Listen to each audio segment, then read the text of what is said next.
haddaanu nahay beelaha wadadega gobollada awdal iyo salel annaga oo danaynayna midnimada ummadda dareenka kana turjumayna dareenka qaybaha bulshada aanu hormoodka u nahay waxaanu maanta oo taariikhdu tahay bisha 9aad 6deedii 2009kii si wada jira u soo saarnay koow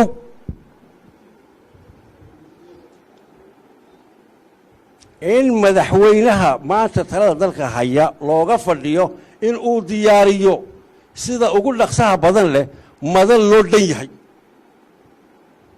oo lagaga wada tashanayo saami qaybsiga wada lahaanshaha dawladnimada jamhuuriyadda Soomaaliland ma aha isaga loo qorqoro ma aha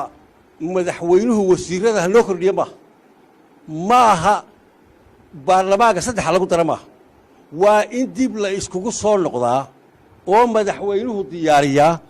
madashii ummadda reer Soomaaliland ku wada hadli lahayd si looga baxo xaaladahan maanta lagu jiro oo ummaddu dib u tashato waxaanu xasuusinaynaa salaadiinta odayaasha iyo waxgaradka beesha dhexe inay ku gacasiiyaan madaxweynaha kuna guubaabiyaan in uu madashaa diyaariyo ee aanay ku guubaabin inuu samaroon laba wasiirsiiyo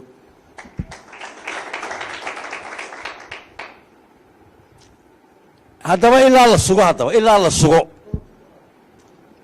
la sugo wada lahaanshaha dawladnimada jamhuuriyadda Soomaaliland qodobka saddexaad ilaa la sugo haddaba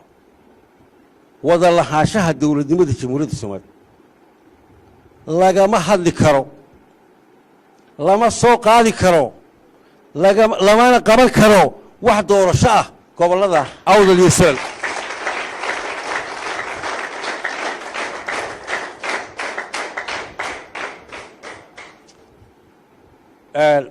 qodobka afraad waxaanu madaxweynaha si sharaf iyo milga ku jirto